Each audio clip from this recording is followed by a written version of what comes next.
Hello friends, welcome back to சேமிப்புலகம். சேனலை first time பார்க்குறீங்க அப்படின்னா ப்ளீஸ் சப்ஸ்கிரைப் பண்ணிக்கோங்க. பக்கத்தில் இருக்கக்கூடிய பெல் ஐக்கானை கிளிக் பண்ணிவிட்டு ஆளுங்கிற ஆப்ஷனை கிளிக் பண்ணி வச்சுக்கோங்க. நான் வீடியோஸ் போட்டோடனே உங்களுக்கு நோட்டிஃபிகேஷனில் வந்துடும். என்னோட எல்லா வீடியோஸையுமே பார்க்கலாம். என்னோட சேனலில் பார்த்தீங்கன்னா போஸ்ட் ஆஃபீஸில் இருக்கக்கூடிய சேமிப்பு திட்டங்கள், பேங்க்கில் இருக்கக்கூடிய சேமிப்பு திட்டங்கள், நகைக்கடைகளில் கொடுக்கக்கூடிய ஆஃபர்ஸ், அப்புறம் நகைக்கடையில் இருக்கக்கூடிய சேமிப்பு திட்டங்கள், நான் எப்படி பணத்தை சேமிக்கிறேன், பட்ஜெட்லாம் எப்படி நான் மாதம் மாதம் போடுறேன் அப்படின்னு சொல்லிட்டு சேமிப்பு சம்பந்தமான வீடியோஸ் மட்டும்தான் நம்ம சேனல்ல இருக்கும். ப்ளீஸ் வந்து சப்ஸ்கிரைப் பண்ணி வச்சுக்கோங்க.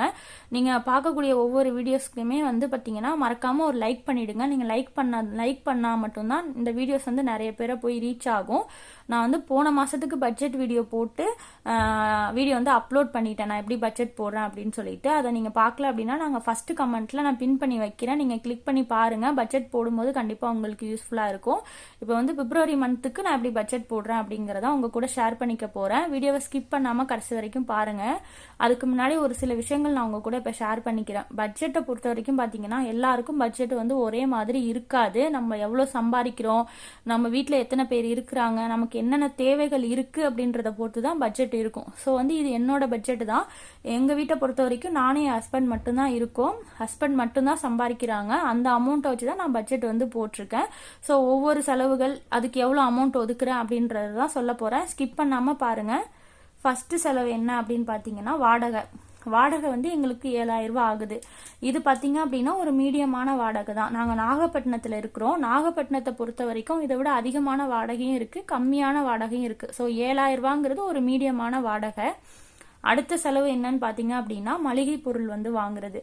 அரிசி, எண்ணெய் எல்லாமே சேர்த்தே 3,000 ரூபாய்க்குள்ளேயே நாங்க வந்து வாங்கிடுவோம். அதுக்கு முன்னாடி பாத்தீங்கன்னா ஒரு விஷயம் நான் உங்க கூட ஷேர் பண்ணிக்கிறேன். நான் வாடகை வந்து பாத்தீங்கன்னா 7,000 ரூபாய் கொடுக்குறேன். ஸோ நான் பட்ஜெட் வீடியோ வந்து நான் அப்லோட் பண்ணியிருந்தேன் இன்ஸ்டால. அப்போ நான் வாடகைக்கு 7,000 ரூபாய் ஒதுக்குறேன் அப்படின்னு சொல்லும்போது ஒரு சில பேர் வந்து கமெண்ட்ல வந்து சொல்லியிருந்தாங்க, நீங்க வந்து லீஸ் வீட்டுக்கு போனீங்க அப்படின்னா உங்களுக்கு வாடகை மிச்சமாகும், நிறைய உங்களால இன்னுமே சேமிக்க முடியும் அப்படின்னு சொல்லியிருந்தாங்க.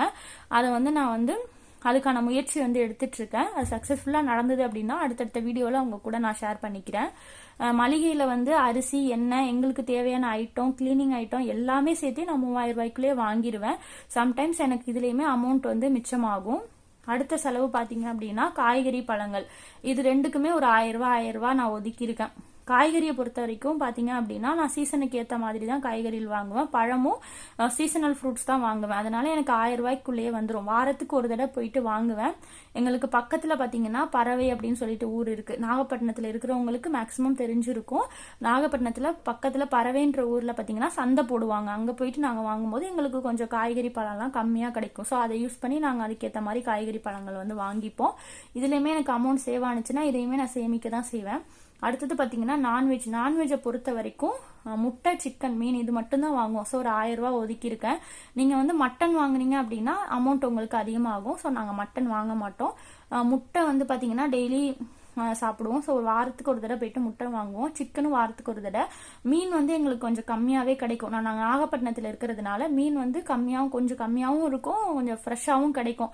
இப்போ வந்து மீன் பிடிக்கிற இடத்துக்கே ஒரு 4 மணிக்கெல்லாம் போயிட்டோம் அப்படின்னா மீன் வந்து கொஞ்சம் கம்மிக்கே நல்லா ஃப்ரெஷ்ஷான மீனை வாங்க முடியும். ஸோ அதனால எங்களுக்கு 1,000 ரூபாங்கிறது கரெக்டா இருக்கும்.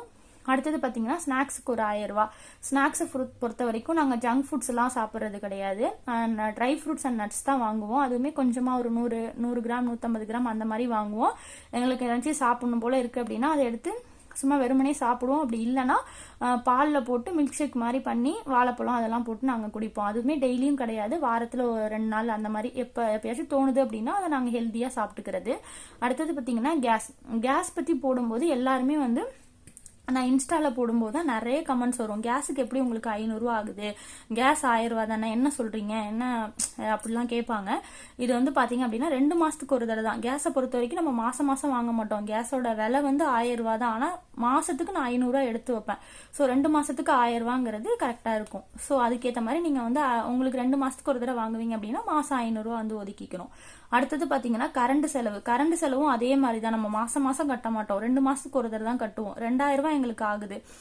எங்களுக்கு ஏன் கரண்ட் பில் கொஞ்சம் அதிகமாக வருதுன்னு பார்த்தீங்கன்னா மெயின் ரீசன் வந்து ஏசி அப்பப்போ நைட் ஆனால் எப்போயாவது கொஞ்சம் போடுவோம். அடுத்தது பார்த்தீங்கன்னா எங்களுக்கு இன்டர்நெட் சிஸ்டம் வந்து ஹஸ்பண்ட் வந்து ஒர்க் ஃப்ரம் ஹோம் தான் பண்ணுறாங்க. ஸோ காலையிலேருந்து நைட் வரைக்குமே சிஸ்டம் ஆன்லேயே இருக்கும். அதனால எங்களுக்கு கொஞ்சம் கரண்ட் பில் அதிகமாகுது. இது 2 ரீசன் தான் எங்களுக்கு கரண்ட் பில் அதிகமாக வரதுக்கு. அடுத்தது பார்த்தீங்கன்னா அது 2000 மாசம் 1000 அப்படின்னு ஒதுக்கியிருக்கேன். அடுத்தது பாலுக்கு ஒரு 500. டீ காஃபிலாம் நாங்கள் குடிக்கவே மாட்டோம். அதனால தான் 500 ஒதுக்கியிருக்கேன். பால் வாங்கணும் அப்படின்னா தயிர் உர ஊத்துறதுக்கும், அடுத்தது பார்த்தீங்க அப்படின்னா தயிர் வந்து உர ஊற்றி வைப்பேன். ப்ளஸ் வந்து ஸ்நாக்ஸ் சொன்னேன் இல்லையா, ட்ரை ஃப்ரூட்ஸ் அண்ட் நட்ஸ் வாங்குவேன் அப்படின்னு சொல்லிட்டு அது மில்க் ஷேக் போட்டு குடிக்கிறதுக்கு பால் தேவைப்படும். அதுக்காக தான் வாங்குறேன். ஸோ அதனால ஒரு 500 கரெக்டாக இருக்கு. அடுத்தது பார்த்தீங்கன்னா மருத்துவ செலவுக்கு ஒரு 2000 ஒதுக்குறேன். மருத்துவ செலவுமே வந்து எல்லார் வீட்டுக்கும் ஒரே மாதிரி இருக்காது. நம்ம வீட்டில் நம்ம அம்மா அப்பாவோ பாட்டி தாத்தாவுக்கோ உடம்பு முடியாமல் இருக்காங்க அப்படின்னா அதுக்கேற்ற மாதிரி மருத்துவ செலவு ஆகலாம். எங்கள் வீட்டில் எனக்கும் என் ஹஸ்பண்ட் மட்டும்தான். எங்கள் 2 பேருக்கு ஏதாவது ஜென்ரலா இருக்கக்கூடிய ஏதாவது ஒரு உடம்பு முடியல அப்படின்னா அதுக்கு தேவைப்படும் சொல்லிட்டு தான் நான் 2000 ஒதுக்கி வைப்பேன். இதுவுமே வந்து செலவு ஆகலைன்னா இதையுமே நான் சேமிக்க தான் செய்வேன். மருத்துவ செலவு எல்லா மாசமும் ஆகும் அப்படின்னு நம்மளால சொல்ல முடியாது. எமர்ஜென்சிக்கு நம்ம யார்ட்டையும் போய் கடன் வாங்கக்கூடாது அப்படின்றதுனால தான் நான் மாசம் ஒரு 2000 ஒதுக்கி வச்சிடுறது. அடுத்தது பாத்தீங்கன்னா ஃபங்க்ஷன், மூவி, அவுட் சைட் ஃபுட்டுக்கு ஒரு 2000 வந்து ஒதுக்குறேன். ஃபங்க்ஷனுமே வந்து அதிக ஃபங்க்ஷன் நாங்கள் அட்டன் பண்ணுறது கிடையாது. எங்களுக்கு பார்த்தீங்கன்னா ரிலேஷன் எல்லாமே சென்னையில் தான் இருக்காங்க. இங்கே நாகப்பட்டினத்தில் பார்த்தீங்கன்னா ஃப்ரெண்ட்ஸ் அந்த மாதிரி தான் இருக்காங்க. ஸோ அவங்க ஏதாவது ஃபங்க்ஷனுக்கு கூப்பிட்டாங்க அப்படின்னா நாங்கள் போகிற மாதிரி இருக்கும். ஸோ அதுவே மாசத்துல ஒரு தடவை, அதுவே ரேர் தான். ஸோ அதுக்கு ஒரு அமௌண்ட் ஒதுக்கி வச்சிருவோம். சப்போஸ் ஃபங்க்ஷன் வந்ததுன்னா செலவு பண்ணுவோம், இல்லாட்டி அதையும் சேமிக்க தான் செய்வேன். மூவியும் அவுட் சைட் ஃபுட்டும் அதே மாதிரி தான். மூவியும் மாசம் நிறைய படத்துக்குலாம் போறது இல்ல. நல்ல படங்கள் வந்தா மட்டும் தான் போறது. ரேரான படங்களுக்கு தான் போவோம். எங்களுக்கு இந்த படம் நல்லா இருக்கு அப்படின்னு ரிவ்யூ இருந்தா மட்டும் தான் போவோம். எல்லா படத்துக்கும் போக மாட்டோம். பெரும்பாலும் படங்கள் பாத்தீங்க அப்படின்னா நெட்ஃபிளிக்ஸ், அமேசான்லயே பாத்துக்கிறது. அடுத்து அவுட் சைட் ஃபுட்டும் பாத்தீங்கன்னா மாசத்துக்கு ஒரு தடவை 2 தடவை தான், அதிகபட்சம் தான் 2 தடவை, ஒரு தடவை போவோம்.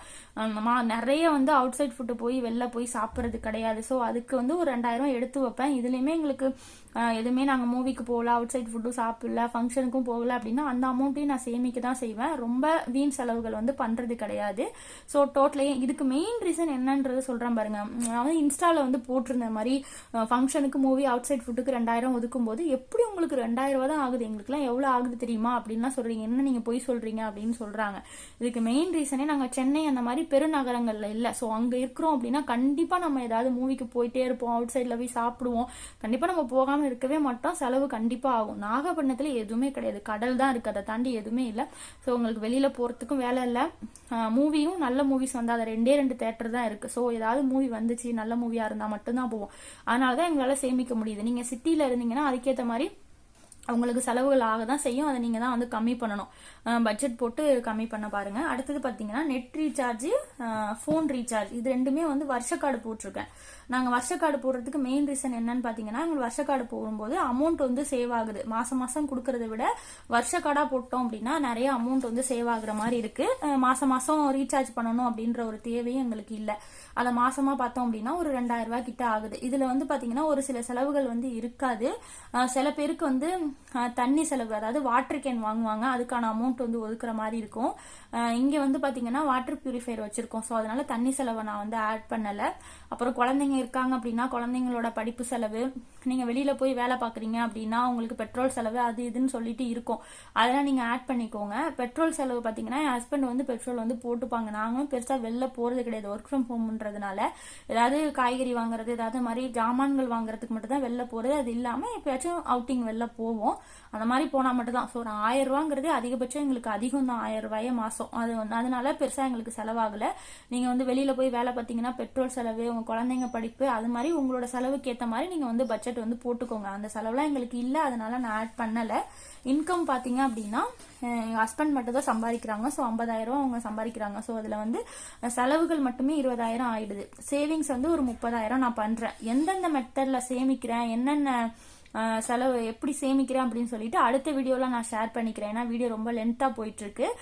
நீங்க அதை பாத்தீங்க அப்படின்னா கண்டிப்பா உங்களுக்கு ஒரு ஐடியா கிடைக்கலாம். இந்த வீடியோ உங்களுக்கு யூஸ்ஃபுல்லா இருந்துச்சுன்னா மறக்காம ஒரு லைக் பண்ணுங்க. அடுத்த ஒரு வீடியோல வந்து பாக்குறேன். தேங்க்யூ.